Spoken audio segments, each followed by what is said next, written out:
Hello everyone, welcome to all of you. So guys, जैसा कि हम सभी को पता है कि वर्सेटाइल एक्टर इरफान खान हमारे बीच नहीं रहे हैं। इरफान खान को कौन सी डिसीज थी, किस प्रॉब्लम से या किस हेल्थ कंडीशन से वो जूझ रहे थे, उसी के बारे में इस वीडियो में हम लोग बात करने वाले हैं। एक्चुअली जिस प्रॉब्लम से इरफान खान जूझ रहे थे उस प्रॉब्लम को बोलते हैं न्यूरो एंडोक्राइन कैंसर। अब ये न्यूरो एंडोक्राइन कैंसर बेसिकली है क्या और इसके सिम्टम्स क्या होते हैं, इसको समझने की कोशिश करेंगे। सबसे पहले तो हमें देखो समझना होगा, यहाँ पर देखो गाइस, कैंसर ऐसे नहीं बनता। कैंसर से प्री स्टेज उसकी होती है, उसको बोलते हैं ट्यूमर। क्या बोलते हैं? ट्यूमर। ट्यूमर इस तरीके की एक गांठ होती है। ये जब बॉडी में किसी हिस्से में गंदगी जमने लगती है या फिर आप बोल सकते हो इन्फेक्शन हो जाता है। ओके, तो इन्फेक्शन के बाद की स्टेज होती है वो ट्यूमर में कन्वर्ट हो जाता है, और ट्यूमर के बाद की स्टेज होती है जब ये ट्यूमर क्योर होने से या क्योर लिमिट से बाहर निकलने लगता है, तब ये कैंसर में तब्दील हो जाता है। तो इरफान खान को कौन सा कैंसर था? इनको न्यूरो एंडोक्राइन कैंसर था। उससे पहले न्यूरो एंडोक्राइन ट्यूमर था, बट उससे भी पहले इनिशियल स्टेज में ये क्या था? ये था कोलन इन्फेक्शन। अब देखो, कोलन इन्फेक्शन होता क्या है? एक्चुअली आपकी बॉडी में डाइजेस्टिव सिस्टम होता है। आपकी बॉडी का डाइजेस्टिव सिस्टम का काम होता है कि आप जो भी फूड इनटेक करते हो उसे पचाने का काम करता है आपका डाइजेस्टिव सिस्टम। आपकी बॉडी में जब डाइजेस्टिव सिस्टम आपके खाने को पचा लेता है तो उसके बाद जो वेस्ट मटेरियल होता है वो वेस्ट जाकर जमा होता है कोलन में, और कोलन से उसके बाद वो एक्सक्रीशन प्रोसेस में चला जाता है। तो अब होता क्या है यहाँ पर कि कोलन इन्फेक्शन होता क्यों है, इसको समझते हैं। यहाँ पर लिखा हुआ है आमतौर पर कोलन में इन्फेक्शन ऐसा भोजन लेने के कारण होता है जिसे पचाने में हमारे पाचन तंत्र को बहुत अधिक मेहनत करनी पड़ती है, या जो भोजन हमारे शरीर में ठीक से पच नहीं पाता, इस तरह का वेस्ट फूड हमारे कोलन में जमा होने लगता है, और साथ ही पचाने के प्रयास के दौरान जो रासायनिक तत्व हमारे पाचन तंत्र में बने थे वो भी कोलन में अलग अलग फॉर्म में जमा होकर उसको नुकसान पहुंचाने लगते हैं। और जब स्थिति इसी में गंभीर होने लगती है तो हमारी बॉडी का जो कफ होता है, जिसको हम लोग हिंदी में बलगम बोलते हैं, ये भी कोलन में जमा होने लगता है। गाइस देखो, यहाँ पर है क्या कि कोलन आप मान लो कि एक तरीके का ऐसा, ये एक गठरी टाइप की है।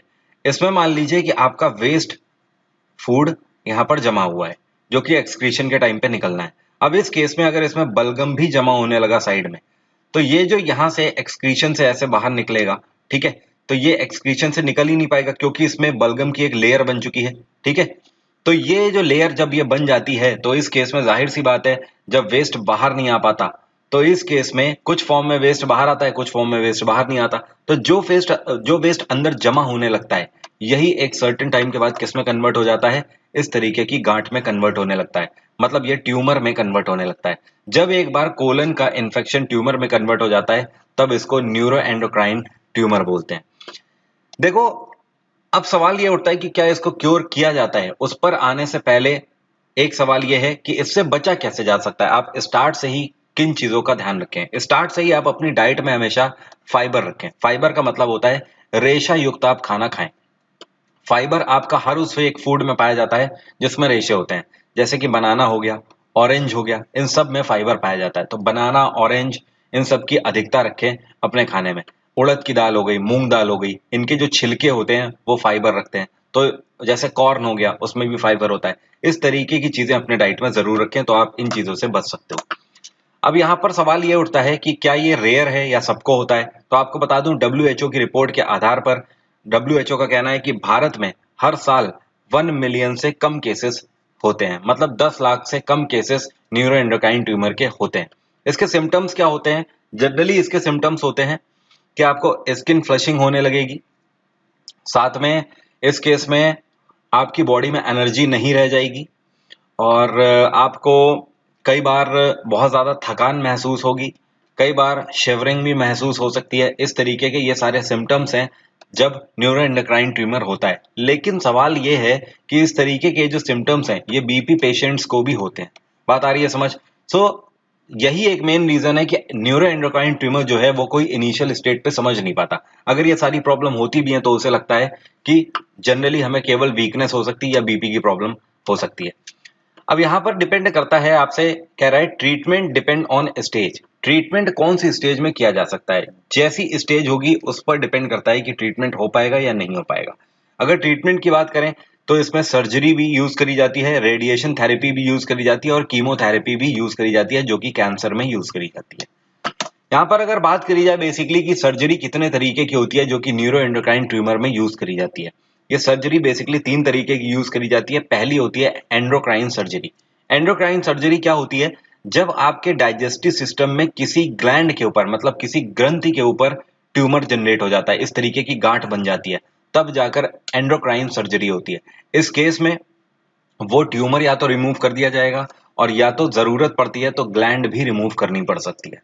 अब आप सोच सकते हो, ग्लैंड अगर रिमूव रिमूव करनी पड़ जाए, आपके डाइजेस्टिव सिस्टम की कोई भी ग्लैंड या फिर उसका कोई पार्ट रिमूव करना पड़ जाए, तो आपका डाइजेस्टिव सिस्टम कितना ऑलरेडी ही वीक हो जाएगा।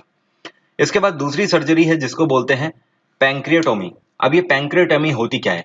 आपके डाइजेस्टिव सिस्टम में जो पैंक्रियास होता है, पैंक्रियास क्या करता है? दो तरीके के हार्मोन्स को जनरेट करता है, एक इंसुलिन को जनरेट करता है और दूसरा ग्लूकागॉन को जनरेट करता है। पैंक्रियास में जब ये ट्यूमर बन जाता है, ये गांठ बन जाती है, तब उसको पैंक्रियाटोमी सर्जरी के आधार पर रिजॉल्व किया जाता है। अब देखो, पैंक्रियास में ट्यूमर बनने की वजह से प्रॉब्लम क्यों होती है? अगर पैंक्रियास के ऊपर ट्यूमर बन जाता है तो जाहिर सी बात है, ना ही इंसुलिन जनरेट होगा ना ही ग्लूकागॉन जनरेट होगा। और इंसुलिन क्या करता है? आपकी बॉडी में शुगर को कंट्रोल करने का काम करता है और ग्लूकागॉन आपकी बॉडी में ग्लूकोज की सप्लाई करता है। तो अगर शुगर कंट्रोल नहीं हो पाएगा तो इस केस में आपकी बॉडी में क्या हो जाएगा? जाहिर सी बात है, वो बॉडी डायबिटिक भी हो जाएगी, उस पर्टिकुलर व्यक्ति को शुगर हो जाएगा और शुगर हो जाएगा तो जाहिर सी बात है वो और ज्यादा नॉन क्यूरेबल फॉर्म में पहुंच जाएगी। इस वजह से आप देख रहे हो कि ये अपने आप में, ये दोनों ही सर्जरी क्या है, एक ऐसी स्टेज को डिनोट कर रहे हैं जो कि अपने आप में ही बहुत ही सीरियस केस है। इसके बाद तीसरा और लास्ट यहाँ पर सर्जरी होती है neuro endocrine tumour. Neuro endocrine tumour properly किसको बोलते हैं? ये उसको बोलते हैं जब आपके लिवर के पास, कहीं पर या फिर लिवर में ही ट्यूमर बन जाता है, तो उस केस में न्यूरो एंडोक्राइन ट्यूमर सर्जरी करी जाती है। इस केस में कई बार लीवर का कोई पार्ट भी निकालना पड़ सकता है। ओके, सो ये आप देख सकते हो, ये जनरली सर्जरीज हैं जिनका यूज किया जाता है न्यूरो एंडोक्राइन ट्यूमर में। अल्टीमेटली आपको ये ध्यान रखना है कि सबसे पहले जब इसकी सिचुएशन अकर होती है तो ये होता है कोलन इन्फेक्शन। कोलन इन्फेक्शन जब बढ़ जाता है तब ये कहलाता है न्यूरो एंडोक्राइन ट्यूमर। और जब न्यूरो एंडोक्राइन ट्यूमर ट्यूमर देखिए, ट्यूमर और कैंसर में डिफरेंस क्या है?